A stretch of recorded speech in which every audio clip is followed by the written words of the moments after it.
full name is William Brown. I've risen to the dizzy heights of Lance Corporal. The 9th Battalion, Royal Northumberland Fusiliers. Our battalion was the machine gun battalion to the 18th East Anglian Division.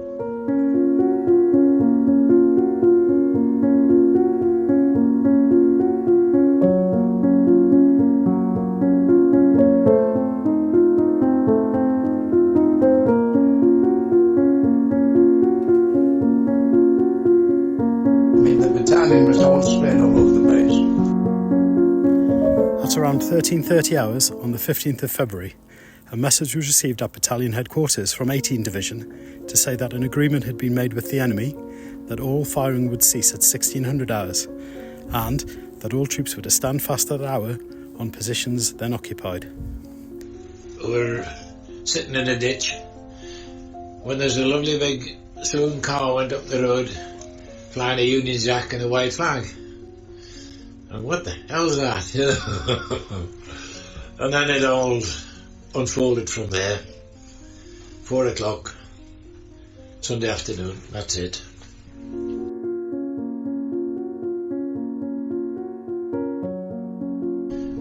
We got to Kanchanaburi camp, spent some time there, and set off to march up the jungle from there.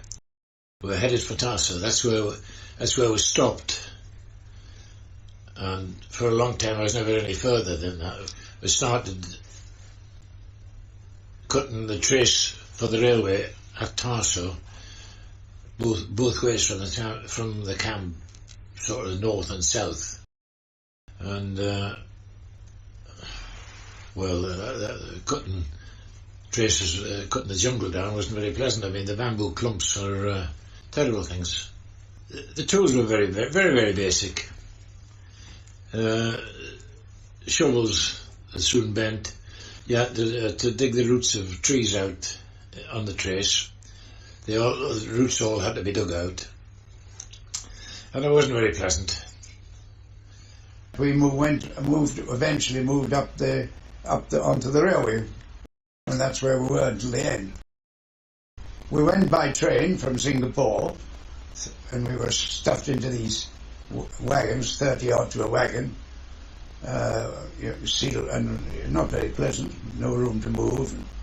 We had to open the door if anybody wanted to spend a penny or whatever like that, and even worse than that. And it was pretty grim, and it took us, I can't remember how many days, 3 or 4 days to get where we went to, and we got off the train in Bang Pong, which was in Thailand. And it was from there that we sort of started the railway work. We marched up to Kansai, which was a grim place. It really was. No one ever laughed. You just waited, went out to work. The whole railway was bent into groups.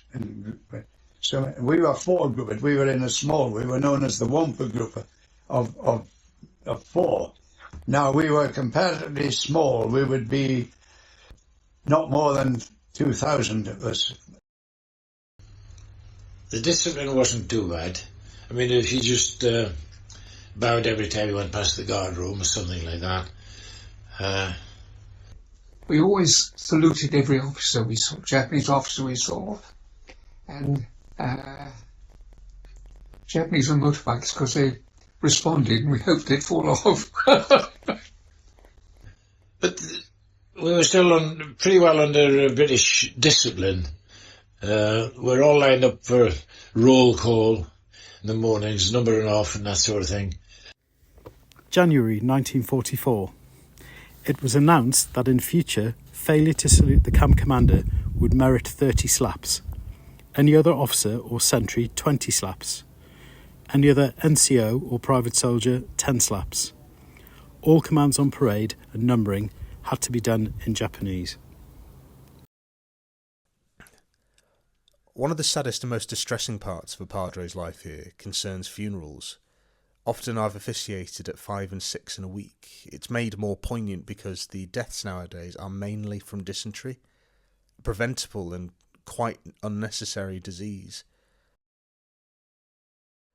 The funerals are always well carried out, and are military in character. Beriberi is not our only worry. The chief cause for alarm is dysentery, and there are several blocks in the hospital tackling this complaint.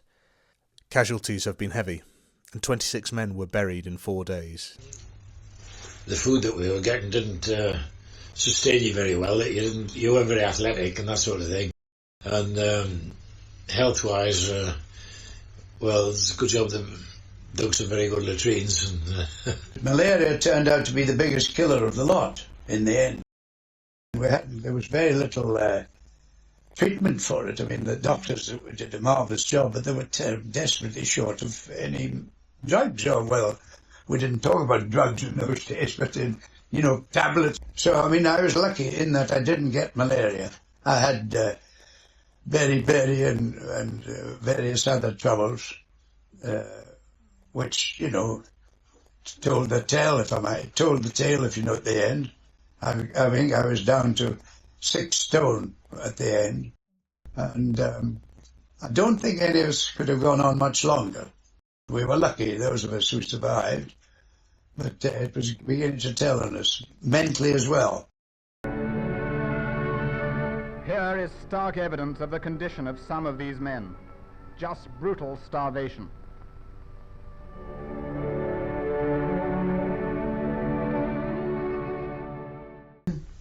One of our men was sick, and the doctor said, "I'm afraid he will not survive because he would need a tin of milk a day for at least 10 days. Well, tins of milk were, what, $20 odd? I forgot what. And Daru, I think, worked with the company of men, and they found enough money from working on the logs, and they managed a tin of milk a day for 10 days, and the Fusiliers survived. It was wonderful. I've been padre of this hospital for 5 months, and this experience, tragic though it is, must not be considered only in the shadows. The things of Christianity mean so much. I am daily thrilled by the friendship and regard which the officers and men have for the padre. Spiritually then, and as far as it is possible to assess, I believe we are in fair fettle. From a rough census of the barrack rooms and billets, it appears that over 60% of the men here do regularly and voluntarily attend church services each week. It's absolutely voluntary. Last Sunday was a memorable day in that I baptised 3 men, 2 officers and a corporal. It was an impressive little service. The font was rigged up from an ancient mortar of flour grinder and placed in the back of the church. 5 October 1942. Notes from my sermon. One of the things which each person has done during these last months is a big chunk of thinking. During the long hot hours after dark, when you've had enough of conversation and arguments, you've drifted off quietly, then you have run over in your mind all sorts of things. All sorts of things. The unfairness of human nature, the inequalities of life, the cushiness of some people's jobs, the way that some people always seem to fall onto their feet. For once, and for 3.5 years, the thin veneer of civilization, or reticence, have been stripped from men. We were all down to bedrock. One saw people as they really were. There was no reason for humbug or cant. Many men had no use at all for religion, but great numbers had, and these men were no longer shy about the faith which they had found. We went back down the jungle to dismantle a road bridge that was obsolete or something, and they wanted the timber and all the nails and things which we didn't flog. But we went down there, and it was a horrible camp, a very small camp, but it was horrible, and the food was absolutely terrible. And I think that was where I hit real bottom. because I mean the food was negligible. It was rain, monsoons. It was horrible, and it's a horrible thing to remember. But I can always remember waiting outside, standing outside the Jap tent in the rain, waiting for them to put the swill bucket out, waiting for the swill bucket to come out and help yourself. Not me, I wasn't the only one. I mean, several of us. I think that was the lowest point ever I got. Well, we all got hammered a bit, you know, and I suppose we were lucky, but it was it was more the Korean guards who were the Japanese were the officers and the NCOs, but the rank and file of the Japanese lot were some Japs, yes, certainly, but there were a lot of Koreans, and they were the.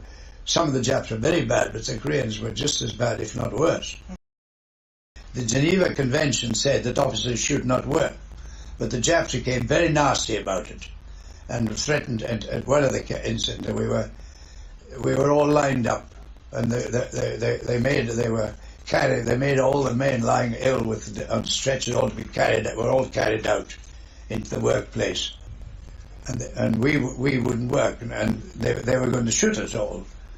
And but Colonel Lilly went forward to the Japanese officer, and he was a reasonable Jap officer actually, as it turned out. And so we agreed to work. We'd work. We built latrines and we built camp work and this sort of thing. And then we had one officer going out with each working party. When the Japanese began to get very irate, we tried to find some way of diverting them. I remember once getting my wallet out and looking at the pictures. Actually, it was my father and mother and my sister, father and mother's silver wedding, a few months before we left for Singapore. And Japanese guard, who was getting more and more worked out, came over and said, "What's that?" I said, "It's a photo." He said, "Mother?" "Yes." "Mama? Brother? Papa?" "Yep." "Waifu?" I said, "No, I'm not married. That's my sister." So he then started talking about his wife, and aggro had gone. But Tarso camp at that time was huge, hospital camp. Now don't be misled with the word hospital. I mean, it was just a place where they took people that were ill. Now I knew that my brother was there. Somebody told me that my brother was there. He'd been on a party which were cremating last night's cholera victims, you know, and he was in one hell of a state. And so I thought I'll try and see Christmas Day. Things were very lax. I got out of our camp with no problem, and I got through a hole in their fence in Tarso camp, and eventually found the ward he was in, the hut he was in, and I asked the ward orderly where Joe Brown was, and he said, "Oh, halfway down there on the left." So I wandered down, couldn't see him, wandered back up the other side, came back to the ward orderly, and I said, "Do you know where he is? Has he gone out or something, you know?" "No," he said, "That's him, two bays down, you know." So I went down there and I passed him and I hadn't recognised him. He was lying face down because he couldn't lie on his back for scabies. He'd had his head shaved and he was in a real bad state. And when I left him, I sort of made up my mind that I wouldn't see him again. And the only thing that I was able to do for him was I exchanged the only pair of trousers I was keeping them for when we were released. So I took those down to the river and saw one of the bargemen, the Thai bargemen, and I exchanged it for a tin of condensed milk. And I sent that in with the water wagon, told him about the water wagons, and he got it. and they came home. New Year's Eve, 1944 into 1945. At about 23:30, all POWs were turned out on parade for a roll call outside their huts. Just as we were dismissed, at about 23:50, a shot was heard. Fusilier LW1T, a Zulu company, had apparently been arrested by a sentry, taken to the vicinity of a gap in the wire, and shot in cold blood by a Japanese officer. In spite of personal loneliness, I'm convinced that all is well with my home and my wife and 2 sons. One develops a terrific faith in these things. Like the majority of folk here, I have not received a letter from England since we left. The chance of any mail now is remote. We had a radio going. It worked in the cookhouse, and men were on duty because if anyone had been caught with radio, it would be death. We got news, but it was strictly rationed. I mean, you could share it with people, but you couldn't talk about it. And 2 officers were heard talking about whether Queen Mary or something could get through the Suez Canal. They got no more news. It was as simple as that. There was an inspection by the Imperial Japanese Army for a number of tins of stolen tobacco.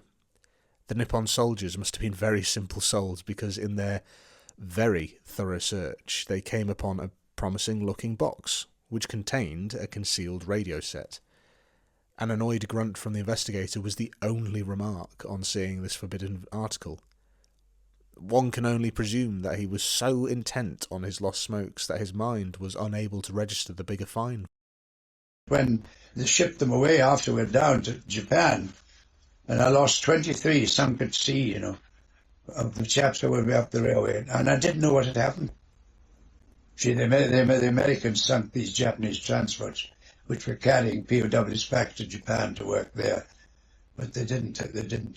And the Americans, of course, didn't know at the time that there were all these prisoners of war in the hold. Lord and Lady Louis Mountbatten made a tour of the prison and internment camps and see for themselves the pitiful conditions under which some of the prisoners lived. A parade is put on for the Supremo by those men who were fit enough to stand up to it. Lord Louis Mountbatten obtained first-hand information about the fearful Japanese treatment. We had no idea that the war was coming to an end. I mean, one day was just the same as another. And there was one night the camp bell rang. So everybody on parade, So we're all lined up in front of the Japanese hut across the parade ground. And the interpreter, he was an Australian lad, he was called out and he was told that the war was over. I remember standing next to a Dutch lad, and I said to him, he says the war's over, And I said, don't be so silly. It's not. And then when the interpreter turned around and told us, he's told us the war's finished and we're all friends now together, And that was it. It was when we were out doing one of these bamboo carrying exercises, when we went to carry bamboo, just in the dressing and nothing else, and we heard a noise and cheering, and the Thais were all jumping about. So we just threw the bamboos and we went in, and this was the camp, and here was a British officer who'd been dropped in by parachute, and so with a sergeant, both heavily armed, and they told us the war was over. But the man in charge of that camp was a Captain Noguchi, a nasty man, and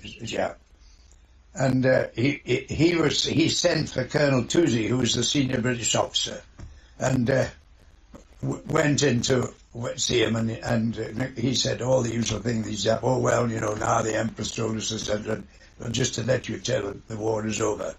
And Colonel Toosey said, "Thank you very much, but we already know through the wireless, you see," and that flattened that he was absolutely shattered, the Jap. But that's how we found out. So we waited in the camp, having learnt that Japan had surrendered, and a day or so later learnt about the atomic bomb, which, of course, we knew nothing about at all.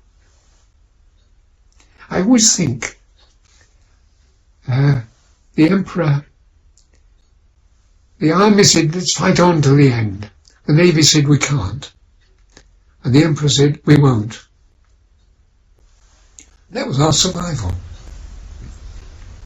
Once upon a time, years ago, my wife, listening to nurses talking, they were talking about the immorality of the atom bomb. She said, don't say it in my presence again. I've only got a husband now, I said. So, we survived thanks to the bomb.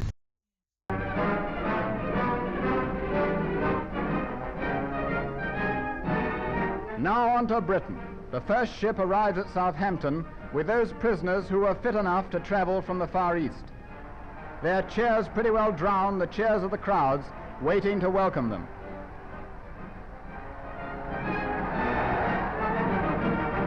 Bumping their new kit bags, the men go ashore, setting foot in Britain again, the moment they had dreamed of for years.